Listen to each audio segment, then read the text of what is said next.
વિભાગે રાજ્યમાં આગામી 7 દિવસ હળવાથી મધ્યમ વરસાદની આગાહી વ્યક્ત કરી છે. તો આગામી 3 દિવસ દરમિયાન અનેક વિસ્તારોમાં ગાજવીજ સાથે વરસાદી ઝાપટા પડી શકે છે. અમદાવાદ, ગાંધીનગર સહિતના શહેરોમાં 30 થી 40 કિલોમીટર પ્રતિ કલાકની ઝડપે પવન ફૂંકાવાની પણ શક્યતા છે. ઉત્તર અને મધ્ય ગુજરાત ઉપરાંત સૌરાષ્ટ્ર, કચ્છના કેટલાક વિસ્તારોમાં વરસાદની આગાહી છે, જ્યારે દક્ષિણ ગુજરાતમાં ફરી ભારે વરસાદ પડી શકે છે. ત્યારે હવામાન નિષ્ણાંત અંબાલાલ પટેલે શું આગાહી કરી છે, આવો જોઈએ આ રિપોર્ટમાં.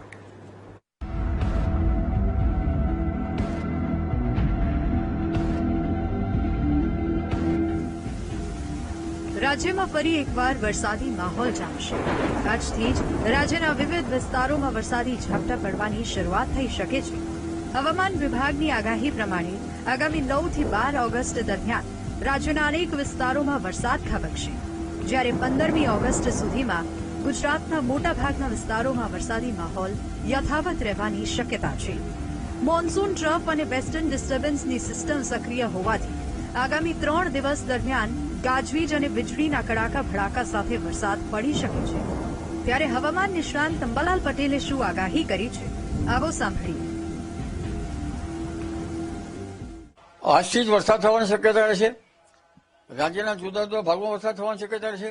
દક્ષિણ ગુજરાતના ભાગોમાં વરસાદ ઝાપટા પડશે અને તારીખ 9, 10, 11, 12માં ધીરે ધીરે વરસાદનું પ્રમાણ વધતું જશે. જેમાં તારીખ 10 સુધીમાં ઉત્તર ગુજરાતના ભાગોમાં વરસાદ પડવાની શક્યતા રહેશે. જેમાં પાટણ સમી હાઈડના ભાગો, મહેસાણાના ભાગો, સાબરકાંઠાના ભાગો, બનાસકાંઠાના વાવ થરાદના ભાગો, અરવલ્લીના ભાગો અને પંચમહાલના ભાગોમાં વરસાદ થવાની શક્યતા રહેશે. ખાસ કરીને ઉત્તર ગુજરાતના ભાગોમાં સાબરકાંઠા અને બનાસકાંઠા અને અરવલ્લીના ભાગોમાં વધુ વરસાદ થવાની શક્યતા છે.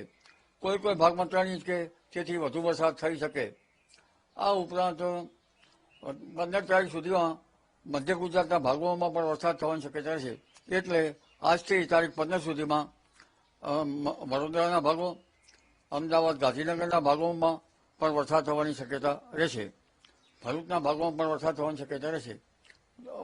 ઉત્તર કચ્છના ભાગોમાં વરસાદ થવાની શક્યતા રહેશે અને ઉત્તર સૌરાષ્ટ્રના ભાગોમાં પણ વરસાદ થવાની શક્યતા રહેશે.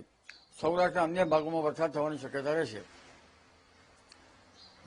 અને લગભગ દક્ષિણ ગુજરાતના ભાગોમાં ભારે વરસાદ ઝાપટા પડવાની શક્યતા રહે. હવે વાત કરીએ ગુજરાતમાં અત્યાર સુધીના વરસાદની.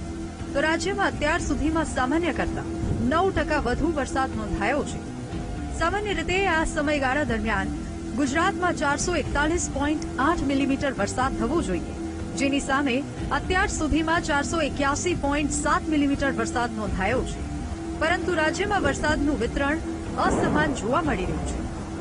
ગુજરાતમાં સામાન્ય 570 મિલીમીટરની સામે 730 મિલીમીટર વરસાદ પડ્યો છે, એટલે કે સામાન્ય કરતા 28% વધુ વરસાદ નોંધાયો છે. જ્યારે સૌરાષ્ટ્ર કચ્છમાં હજુ પણ વરસાદની ઘટ છે. સૌરાષ્ટ્ર કચ્છમાં સામાન્ય 339.7 મિલીમીટર વરસાદની સામે માત્ર 250 મિલીમીટર વરસાદ નોંધાયો છે, એટલે કે અહીં 16% વરસાદની ઘટ છે.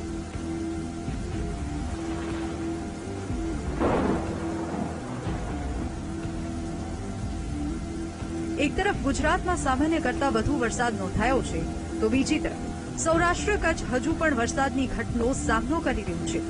હવે આગામી દિવસોમાં વરસાદનું વિતરણ કેટલું રહે છે તેના પર સૌની નજર રહેશે.